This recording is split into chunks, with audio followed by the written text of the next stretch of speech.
আমার কথা তোমার মনে থাকবে সে আশাও করি না।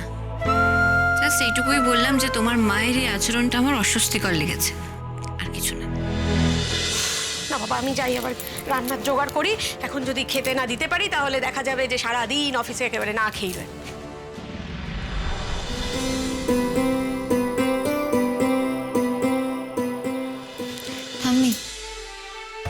আমি আসি। হ্যাঁ আয়, দুর্গা দুর্গা, সাবধানে যাস।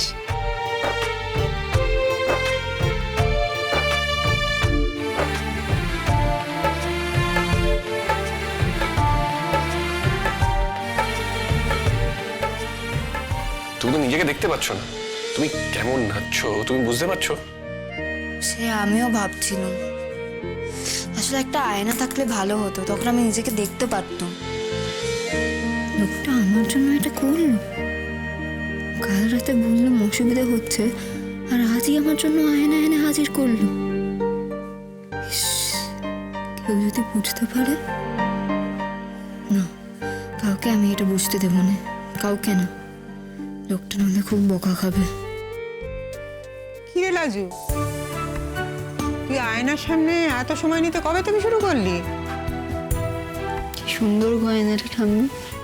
আর কি, কৃষ্ণর পাগলামি, ওর বন্ধুর জিনিস, তার বাড়িতে ঠাঁই নেই বলে এখানে এনে তুলেছে। তুই আয়, তো দেরি হয়ে যাবে। আমাকে তো তবে নাচে পারতেই হবে। ও আমার জন্য এমনটা করলো, আমার হারলে চলবে না।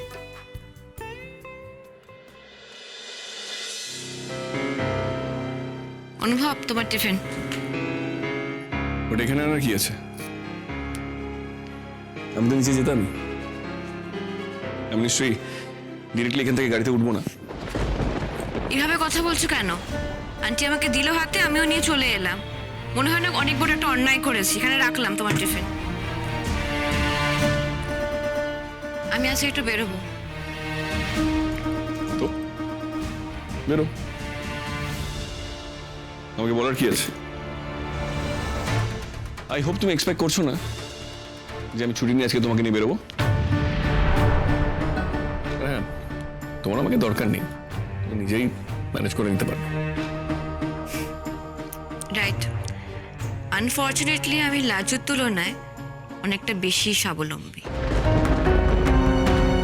আর এটাও আমি এক্সপেক্ট করি না তুমি আমার জন্য অফিস ছুটি নেবে।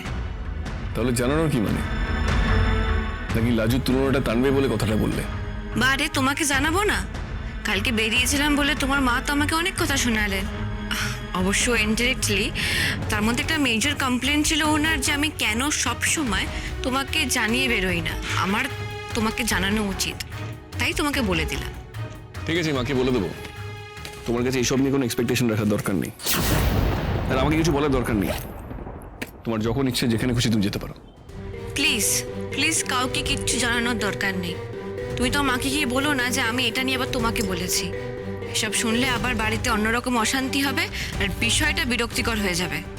তুমি কি বাই এনি চান্স আমার কাছে মায়ের নামে কমপ্লেন করছো? ইন দ্যাট কেস আমার কিন্তু মনে হয় মনলতা, আমার কিছু করার নেই। তুমি মাকে কিছু ডিরেক্টলি বলতে দেবে না, আবার আমাকে বলছো যে মা তোমাকে বেরোনো নিয়ে কিছু একটা বলেছে।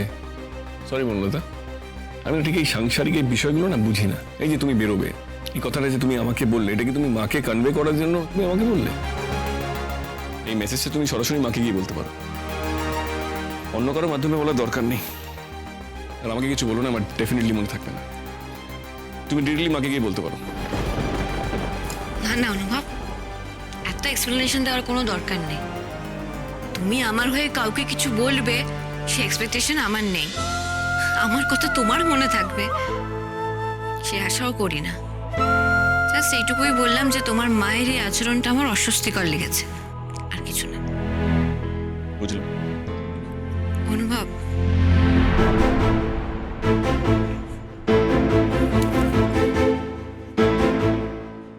ধরো অনুভব, আমি কোনো বিরাট বড় বিপদে পড়ে গেলাম। সে যেভাবেই হোক একটা বিরাট বড় বিপদে পড়লাম, আর তোমাকে জানালাম আমি বিপদে পড়েছি জেনে তুমি কি করবে?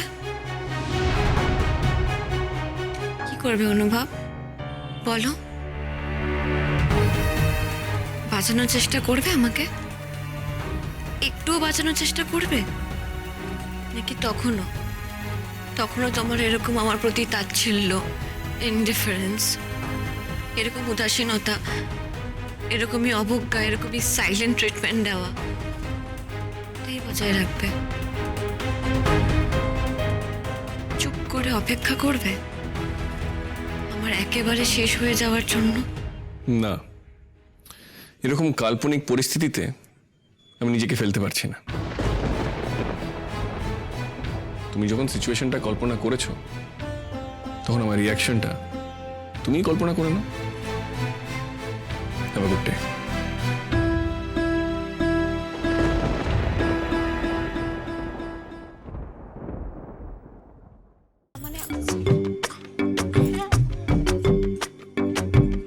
কি করছিস তুই? আরে আমার মাথার উপর দিয়ে উকি দিয়ে দিয়ে কি দেখছিস? ভূতটা এখনো বসে বসে ঠ্যাং দোলাচ্ছে কিনা দেখছি। কিসের ভূত? কিসের ভূত তুই আমার মাথায় খুঁজছিস? ওই যে ওই নৃত্যনাট্যে পার্টিসিপেট করার ভূত আবার কি? জুলু, এটা কিন্তু বাজে হচ্ছে। ওর যদি পার্টিসিপেট করার ইচ্ছা হয় ও কেন করবে না? ও সিলেক্ট হলে পার্টিসিপেট করবে, এতে ভূত চাপার কি আছে? আলবাত আছে। আচ্ছা ভাই শোন, তুই কি মানে জেনে শুনে মেয়েটাকে ওই জুজুগুলোর কাছে ছেড়ে দিচ্ছিস? হ্যাঁ, আর লাজবন্তীর মাথায় এটা ভূত চাপা নয় তো কি? এই ভাই শোন লাজবন্তী, আমার কিন্তু মনে হচ্ছে তুই এবার একটু গোয়ার তুমি করছিস। হ্যাঁ, ওরা যেভাবে ওকে ইনসাল্ট করেছিল ওর তো একটা জবাব দেওয়া উচিত। আর ও যদি সিলেক্ট হয় তাহলে তো ওদের মুখে একেবারে ঝামা ঘষে দেওয়া যাবে। আর যদি সিলেক্টটা না হয় না তাহলে জমাটা। আরে বাবা বাবা বাবা, তোরা ঝগড়া বন্ধ কর না। আর শোন, আমি কিন্তু গোয়ারি, আর ওই ভূতটা আমার মাথা ছেড়ে কোথাও যায়নি, বরং আমার ভেতরে ঢুকে গেছে।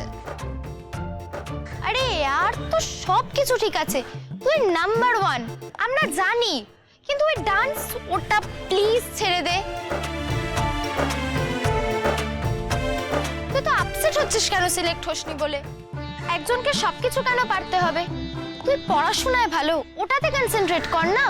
আমার কি মনে হচ্ছে বলতো, লাজবন্তীকে ওই সেই দশভুজা সিনড্রোম হয় না, ওই দশভুজা সিনড্রোমেও আক্রান্ত। মানে ওকে এখন সব পারতে হবে, ওকে সংসার করতে হবে, ওকে পড়াশোনা করতে হবে, ওকে নাচতে হবে, এরকম একটা ব্যাপার। দেখ না, সব কিছুকে তো ওই একটা মেয়েরা সব পারে মার্কা স্লোগান বানানোর কোনো প্রয়োজন নেই, তাই না? যেটা পারিস সেটা পার, যেটা পারিস না সেটা পারিস না।